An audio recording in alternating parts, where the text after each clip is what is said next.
everybody, it's the Ring Generals podcast. I'm Nick Nenad. I'm the RKJ man. And I'm Eric Santos. And what you are about to watch, no matter what, is good. Whether it be an interview, some video in LA, Me some talking other blasphemous nonsense. Exactly. A lot of good shit going on. Him interrupting That's right. me while I'm talking. That's what I do. Exactly. Just say it again. You're watching the Ring Generals podcast. Enjoy.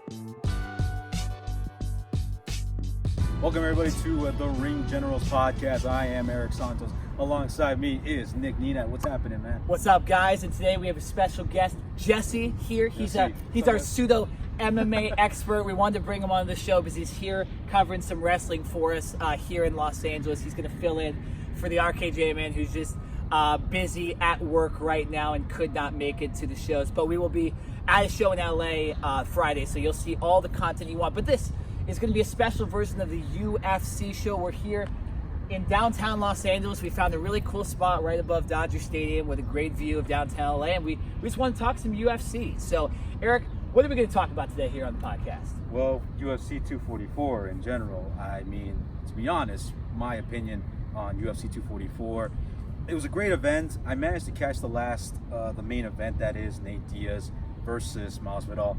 The first few rounds, I can tell that Masvidal was completely dominating Nate Diaz. It looked like Nate Diaz tried to do his best to try to counter Masvidal as much as he could, but just by the second, the second round, in any way, it looked like Masvidal already was dominating him. He was already, beating him, and then by the third round, it looked like he was dominating as well, and it looked like they were going to go long distance. Until the stoppage that was with Nate Diaz showing cuts, and the fact that the doctor had to stop it. A lot of people are going to have different opinions about it. I know for a fact that the doctor he's going to stand by his ground. He's going to say he's doing it because he's trying to protect the fighters. Nate Diaz is going to have a different opinion about it too, because he's a BMF. For those of you out there who know how he is, of course he's going to go single with Masvidal. Nobody likes a decision like that. We've seen, endings like that happen with Yair Rodriguez, right? Yeah, with absolutely. Yair Rodriguez over Mexico. A little different though, because that was an eye poke. Yeah. But this was, Nate Diaz's cuts were very, very bad during this fight. And but I do want to ask you, Jesse, what did you think about that? Because we've seen other fights go longer. We've seen guys' faces get busted up worse. We know the New York State Athletic Commission can be a little weird and stricter on rules. What did you think about that main event specifically? Because obviously that was the big part of this whole weekend. What I think about that fight? Oh, it was phenomenal. Yeah. Like Eric said, Masvidal was winning the fight from round to 3, and even though Nate Diaz wanted to go to rounds 4 and 5, maybe he could have possibly won it by submission, but it looked like it was heading to a TKO or a decision, but in favor of Masvidal. Yeah, his cuts were pretty nasty apparently, but I mean, we see Nate Diaz with scar tissue, and he gets cut up pretty easily. Like Frank Yeager, he gets punched in the eye, he gets a bruise. He gets bruised easily. It's not tissue in on his face. Or like Cerrone's, Cerrone's, yes, as well. Yeah. Yeah. Some of these guys that are in a lot of fights too, like you mentioned, the scar tissue, it builds up. Those guys bleeding isn't as bad as, say, a guy that's never kind of been beaten up in a fight, or maybe a heavyweight guy really hitting the guy's face hard. This is two guys, we expected that to happen. And it wasn't like Diaz was losing the fight, clearly. I think we all can agree with that. Yep. But it wasn't like Diaz was out of it. He was still coherent. He wanted to keep fighting. His corner wanted to keep fighting. Taunted him. Absolutely, Masvidal, absolutely. And they won another fight. And we got the decision we got. Masvidal probably would have won the fight if it was a 3-round fight. Masvidal won, I think 30-27, to be honest, in favor. So we got the right winner out of it. What do we think is next for Jorge Masvidal? Nate Diaz has stated that he wants really just this rematch, and that's it. And we know that's probably what he'll do. He'll wait it out. He did wait out 3 years. But what's next for Masvidal? Is he going to fight the winner of the main event at UFC 245, Colby Covington or Kamaru Usman? What do you think, Jason? I think he wants to run it back with Diaz after all. I mean, Diaz is a BMF guy himself, and Masvidal as well. I mean, what can I say? These two guys want to run it back. Hell, even Dwayne Johnson wants to run it back. Exactly. So But I mean, if that fight does not go down, then the winner of Usman and Colby Covington, then I see Masvidal going for that title as well. I mean, that guy has earned it. He's fought many times in this year alone. Him and Adesanya, those two guys, I believe they're bad motherfuckers too. Really, like fighters of the year, to be honest. Yeah, fighters of the year. So Eric, Jorge Masvidal has beaten Stephen Thompson. That's right. He incredible knockout fashion. I remember we had the video posted on our Instagram. He obviously the very famous Ben Askren knockout, 5 seconds, brutal, right? And he dominates Nate Diaz. To be honest, the buffet knee. Do you think it would be unfair if Masvidal didn't get a title shot next? You know, the thing is that For a real title, we know the BMF title is, but for there's going to be more added pressure for the BMF title with Masvidal and Diaz, that's for sure. But if I was Masvidal, I'd go after the bigger belt. Whoever the winner is between Usman and Covington. I know that there's been somewhat kind of a bad blood now with Covington. 100%, yes. And the rest Masvidal. of the members of AT&T. Yeah, it just came out of nowhere because I remember they used to train together, Masvidal and Covington. And then now there's kind of Because Covington's playing that character. He's it's playing that role. the heel character. Yeah, is, 100%. And Masvidal is anything but a character when he gets in there. He's a real MFer. He gets in there and he's actually fought. He's fought street fights. He's fought many fights in the UFC, and he really hasn't ever been kind of dominated in a fight before. And you see Covington wasn't a great fighter until he really started working on that cardio, and that's what it will bring. But as far as the rivalry goes, I would much rather see Covington versus Masvidal. No offense to Kamaru Usman, but man, the storyline behind that, the genuine hate between the two, I would love to see that. But let's move on to UFC 245 because that fight still has to happen. Okay. So, incredible card. Eric and I were talking about this on the phone earlier today. It essentially has 4 main event fights. You could put even Jose Aldo and Marlon Moraes as a main event of most fight night pay-per-views, and it would work. But besides that, we have 3 major title fights. Max Holloway is defending his title on this card. Amanda Nunes is defending her title, and of course the main event is Covington and Usman. So, we don't necessarily need to predict every single fight. I would expect Max Holloway and Amanda Nunes to be heavy favorites. So I think the big story there would be if one of them lost. Cinderella story. Jermaine Duran, has been one of the fighters that's really tested Amanda Nunes, but I still think there's a heavy bias in there. And I think it's Alexander Volkanovski, right? Volkanovski. Not a very known fighter here in the top ranks as far as legitimate title contenders. He gets the title shot. We've seen Max Holloway succeed in some ways and fail in other ways this year. I still expect him to win.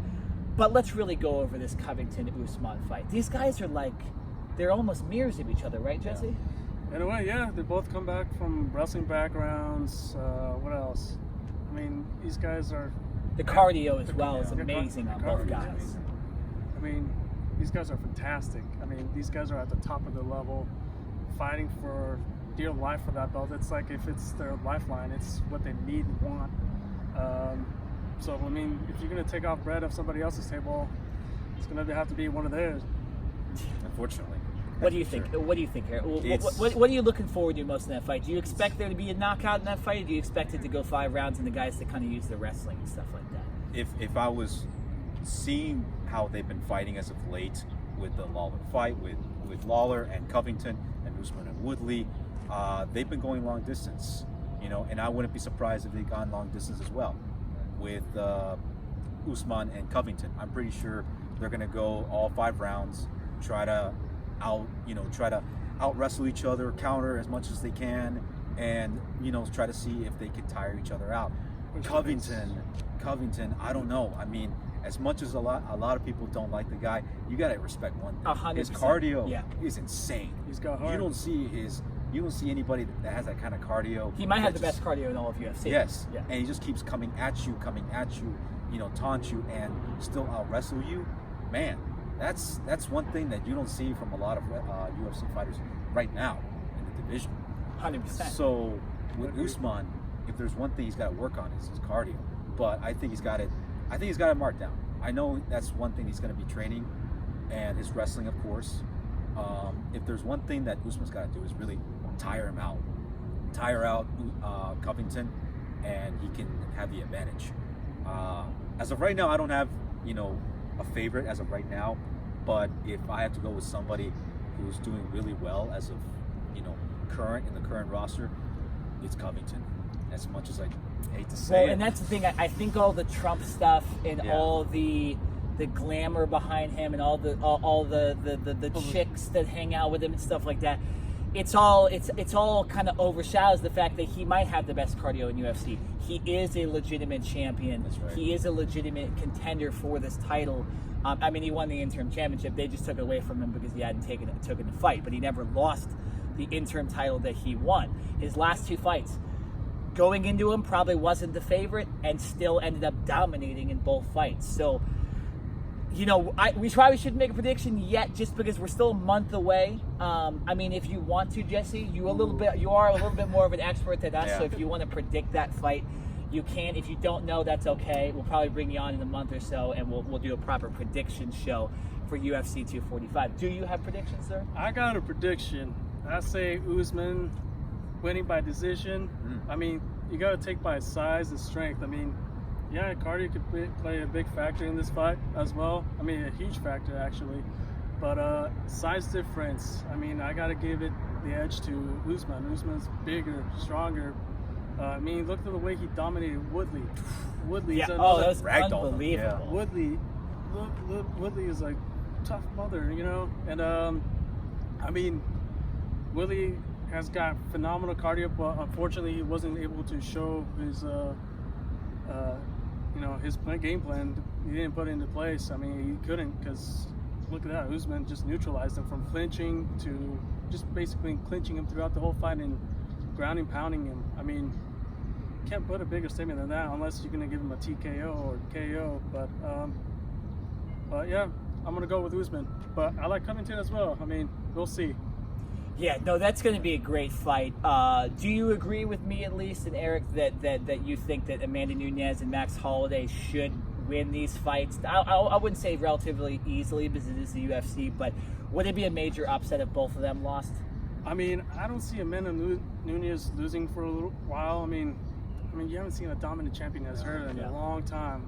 They've been, and she beat all the other dominant champions, too, the Chris Cyborgs, the Ronda Rouseys. They're gone. They're gone. Yeah. Gone. Holly Holm, too. Yeah. Retired. Clearly I've retiring. seen from her. Retired women left and right. Yeah. But if I had to pick an upset, I'm gonna go with Volkanovski. Okay. I'm not sure if I'm pronouncing his last name right. Volkanovski. Yeah. We don't mean disrespect, but we. But I love Holloway. Holloway's got fantastic cardio. The guy could box, he could jab, move, and push the pace. Volkanovski, sorry. He just came out like a great fight against Jose Aldo, who was like a dominant featherweight champion for a long time until Conor, But nobody ever really beat him when he at that size, at that level, but except for Holloway and Conor. Those guys are fantastic fighters, so respect to those guys, and we'll see. We'll see who wins. No, it's going to be a great card. And interesting you brought up Jose Aldo because, like we mentioned, he is on that card as well. Do we believe, guys, that maybe the Marlon Moraes Jose Aldo fight? What are they fighting at for that fight? What weight are they? Bantamweight. Okay. Yes, bantamweight. So you think maybe there's a title shot for the winner of that fight as well? Because we know Jose Aldo's kind of on his retirement tour right now, and I think the UFC's trying to get him a title fight. Do we think the winner of that fight might get a bantamweight title shot as well? I believe so. You got to think about it. This is Jose Aldo's debut at bantamweight. Yeah. And Moraes, he's been destroying fighters left and right. These guys are best guys in that high level. No disrespect to Cejudo, a little cringy, but I still like him. A little cringy. Yeah, But cringy, man. I got to take the factor that since Jose has been cutting down weight, he's had issues in the past. Moraes had some issues, but it didn't play the effect until you see that Cejudo fight. Cejudo was fantastic. He just went in there and grinded out. He didn't pick his shots. He just went in there and brawling left and right. He gave him those left hooks. Ooh. Those Can't were. stop him. Those kicks. Yeah. Those kicks were brutal. Yeah. you see how brutal his legs were? I mean, he had to be on a wheelchair. I know. I mean, when's the last time you seen a fighter in a wheelchair? I mean, other than John Bones Jones when he fought Thiago. Did he break his toe and fight that time, or was that? No, that's Am I thinking of somebody else? Uriah Hall. That's right. Uriah Hall. Hall. That guy was supposed to be a prospect. We don't need to get into that. We don't. Well, so unfortunately, daylight savings has screwed us here. We're running out of time. Yep. I just want to get your guys' thoughts on the fact that of how big of a weekend this truly was. The president was at UFC 244. The Rock was there. They stopped the Canelo Alvarez Kovalev fight to wait for the main event to end. Has UFC officially taken over as the most dominant fight game in town? Have they finally kind of won the boxing war as of right now? I believe so at this point. I mean, if you had to pause like a fight just for another main event, I mean, That kind of says something. It's really impressive. I mean, that puts a statement like they're the best there is right now. It's the Sauce, Alex Zayne, and you're watching the Ring General Podcast. Turn this man around. Turn this man around. Subscribe, like, and comment. Well, raise a glass in the sky and salute the ring generals. That's right. That's right.